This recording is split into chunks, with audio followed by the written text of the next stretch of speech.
আল্লাহর নবী বলেন আন সাহল ইবনে সাআদ রাদিয়াল্লাহু তাআলা আনহু قال قال بين نحن عند رسول الله صلى الله عليه وسلم من يضمن لي ما بين لحييه وما بين رجليه اضمن له الجنة رواه البخاري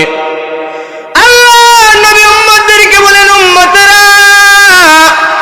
দুইটা জিনিসের জিম্মাদার হয়ে যাও আমি রাসূল তোমাদের জন্য আল্লাহর জান্নাতের জিম্মাদার হয়ে যাব আল্লাহু আকবার ও আমার উম্মতরা দুইটা জিনিসের জিম্মা হয়ে যাও আমি রাসূল ওয়াদা দিলাম তোমাদেরকে জান্নাতে প্রবেশ করাবো এই জিম্মা দুনিয়ার কারো কাছে দেই না এই জিম্মা আমি নিজে রাসূল নিলাম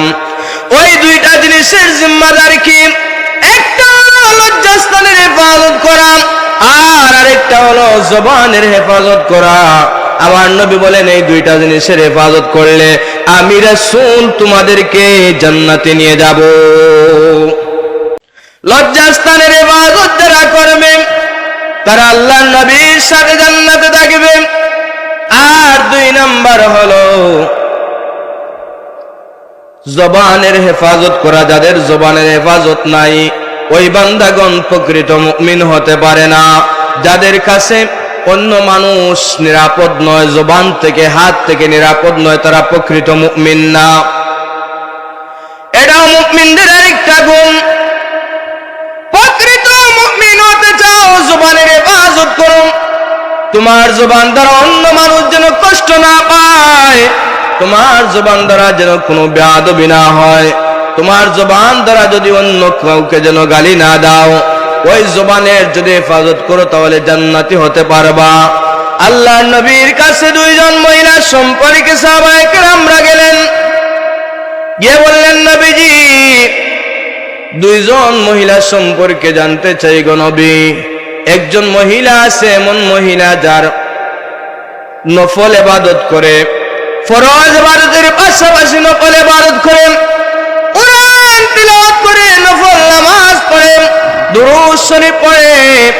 খুব বেশি ইবাদত করে কিন্তু কোন মানুষের সাথে যখন কথা বলে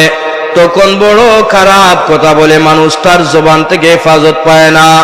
ওই মানুষের কাছ থেকে কোন মানুষ জবান থেকে রক্ষা পায় না এত খারাপ আচরণ মানুষদের সাথে ঝগড়া বিবাদ করে গালাগালি করে এমন মানুষ যারা জবান থেকে হেফাজত পায় না ওই মহিলা থেকে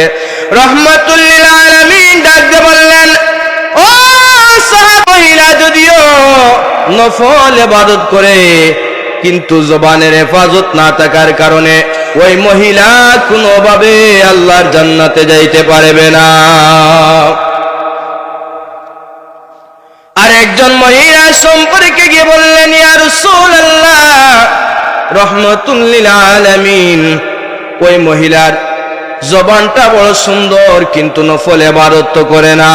শুধুমাত্র ফরজ ইবাদত গুলো করে কিন্তু মানুষ যখন কথা বলে তখন মিষ্টি কথা বলে মানুষের সাথে সুন্দর আচরণ করে কোনোদিন খারাপ আচরণ করে না রাহমাতুল লিল আলামিন ডাক দিয়ে বললেন ও উম্মতেরা ও সাহাবীরা ওই মহিলা আল্লাহর জান্নাতে চলে যাবে।